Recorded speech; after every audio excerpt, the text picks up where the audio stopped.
Pinangunahan ng ama ng pambansang pulisya, Police General Benjamin C. Acorda Jr. ang naturang bomb disposal operation na kung saan ginanap dito sa Crow Valley, Barangay Santa Juliana, Capas, Tarlac.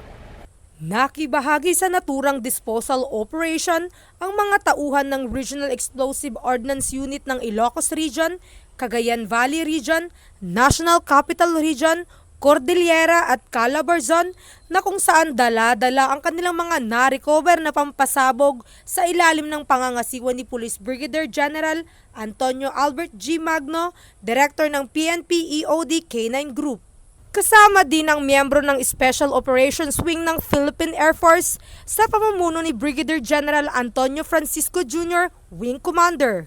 Ang mga nadiskubring pampasabog gaya ng unexploded ordnance, condemned ammunitions, explosive remnants of war at improvised explosive device ay dinala ng mga otoridad sa bomb circle area ng Crow Valley, Barangay Santa Juliana, Capas, Tarlac.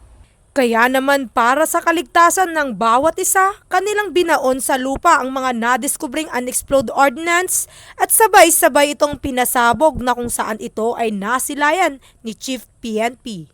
Bukod dito ay ibinahagi ni Chief PNP ang kanyang mensahe sa mga miyembro ng EOD K9 Group at Special Operations Wing ng Philippine Air Force na kung saan dumalo sa naturang operasyon.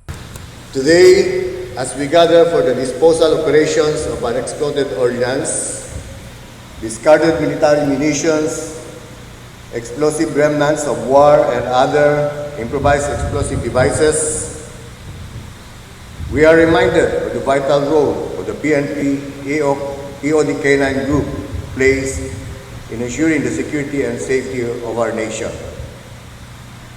So let today's operation symbolize our shared commitment to safety, peace, and security.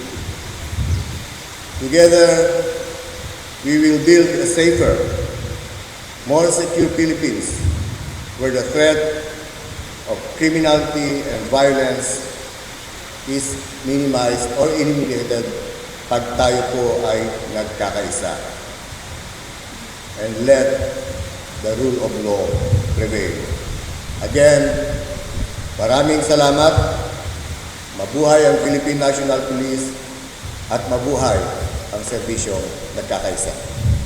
Ang PNP EOD K9 Group at Special Operations Wing ay nakatalaga at otorisado sa pagdidispose ng mga iba't ibang pampasabog na naglalayong masiguro ang maayos na safe disposal at maalis ang mga posibleng panganib para sa kaligtasan ng bawat individual. Matagumpay naman ang buong kaganapan at walang nasugatan sa ikinasang bomb disposal operation. Mula dito sa Capas, Tarlac, ang inyong PNN correspondent, Police Corporal Giselle V. Rivera, alagad ng batas, tagataguyod ng Balitang Pulis.